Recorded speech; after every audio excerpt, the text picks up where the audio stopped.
How you feeling? You got John Riggs here, and I love making Nintendo 64 repros just for fun, just because we can. What about Waluigi's Taco Shack, a game based on Mario 64? That's the basis of it, but you're a Waluigi running around collecting ingredients for tacos based on the customers' demands. Highly addicting, oddly interesting. What about GoldenEye, featuring the Mario characters? You can actually play as GoldenEye with Mario, or the multiplayer, which has multiple levels. I've covered this on my channel maybe a year ago or so. You're like, man, I'll get yours, but how do you make your own?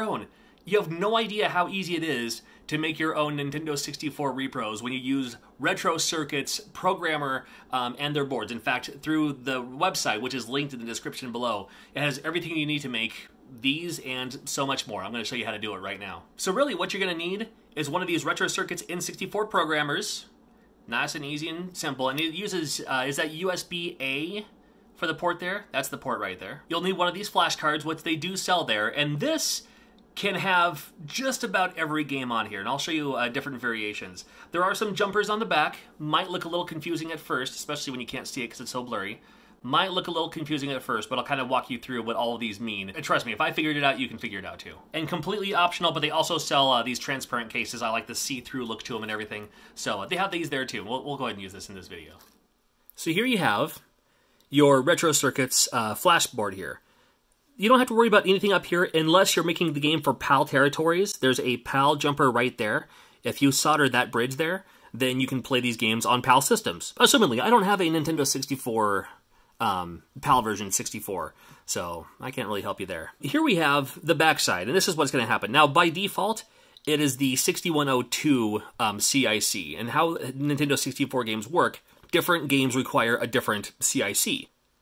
2 is the default because there's so many of them, but there's a couple of variations here, like if like the 05 instead of the 02. 05, well, if you're making like the Legend of Zelda Ocarina of Time Master Quest, well, that uses the 05. There's a game that might use a 03. I think Super Smash Brothers, for instance, is the 03 jumper right there. So you just have to solder that little bridge right there. Nothing to worry about. And then if it uses SRAM, you do this, but then you also need the SRAM chip or the flash RAM. Now, they don't have them for sale there, but you can find them in so many other games. Like here is a Nintendo 64 game. It doesn't work anymore. However, this right here is the SRAM. So I could harvest it from here. Again, this game doesn't work anymore. I can harvest this SRAM and move it over to here. Put that in place, and then also solder that. And then for that, you will need a tabbed battery.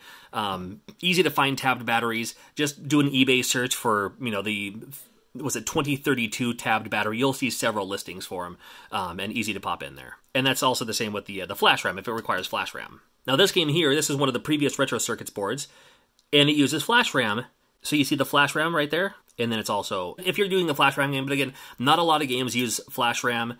A couple of them use SRAM, but this is only if you have to worry about this. The game I'm making today isn't going to require any of those. If you're ever at all confused on anything that's going on, if you need the help, they do have this instructions that kind of talk you through and show you everything that's going on as far as what gamer uses what. There's we were just talking about a second ago.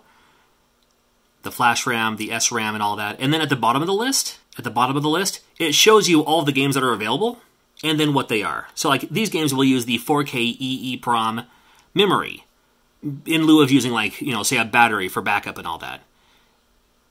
So very handy to have. Like if you're doing a, like one of the GoldenEye hacks, like I just showed you that Mario GoldenEye hack.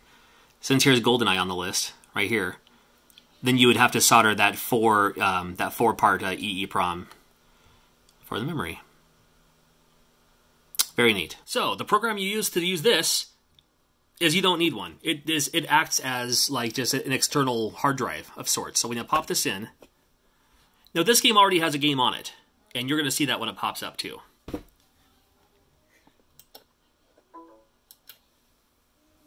Give the old reset action there. There you go. This thing pops up with a, are you sure you want to open this up? I do. And then when it opens up, you see 2 items in there. You leave that alone, that stays there forever. It's not gonna hurt anything or whatever. You just leave it there so your game can work.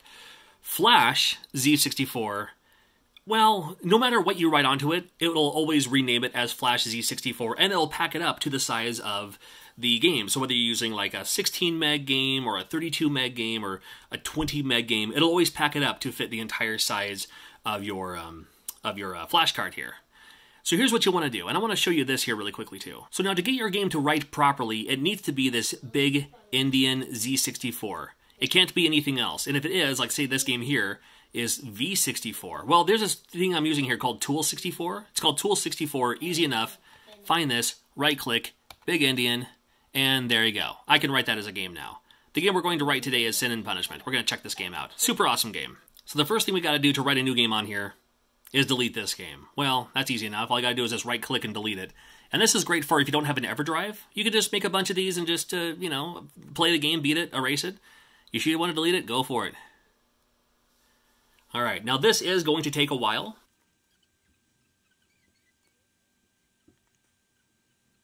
All right, so what happened was it finished deleting, but that green light's still on.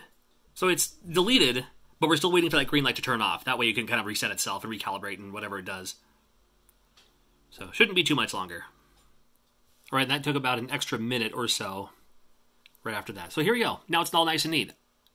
To write this on here, pay very close attention. Drag and drop. That's literally it.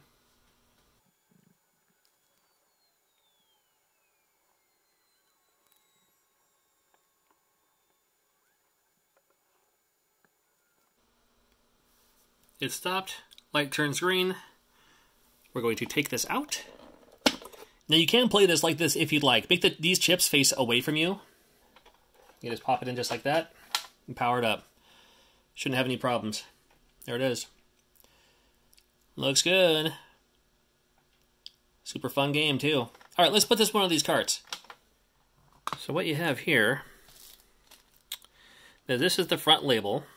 So if that's the front, and again, the chips face away from you, these will fit in right here.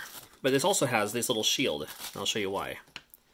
Because if you put it in like that, there's all this empty, you know, there's like all this space in here, and you don't want that. Here's that little shield part. If you've ever opened a Nintendo 64 game, you're familiar with what that is. And now this with this is going to fit. That goes there. The hard part is getting it all to go in all at the same time, you know. There we go. Like that. Little clips onto there. A couple of screws if you choose.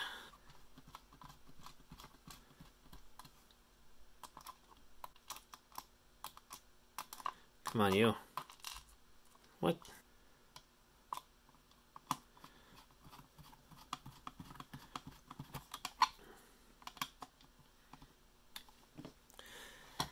That right there, that's a good looking game. Well, I still need the label on it, sure, or you could just use a black Sharpie, write Sin and Punishment or whatever you want to do. And then it has that little, you can see in there too, so makes it nice and dust free, hopefully. And once again, pop it in, click power. My dirty, filthy screen that I never clean, but I never need to because I just use it for testing. Just want to make sure stuff works, and naturally it's going to work. Well, look at this cool game that we made, you and I. Well, I thank you for watching all the same. A lot of reasons to make some great games out there. In fact, there's some hacks out there, like the GoldenEye with Sonic the Hedgehog characters that I showed in my video not too long ago. There's a Virtual Pro Wrestling 2 hack that you can play as John Cena, AJ Styles, and a lot more too, but the author of that hack doesn't want any of them being sold, and I'm going to honor that because I can appreciate that. However, there's nothing against you making your own. So there's all the tools you need, moretoffgames.com as well as retrocircuits.com. You can check out links in the description below to get all the things you need to make your own hacks just for fun, because why not? Thank you for watching all the same. Always more videos coming up. Make sure you're subscribed, and I thank you for your time and attention. I hope to get to see you real soon.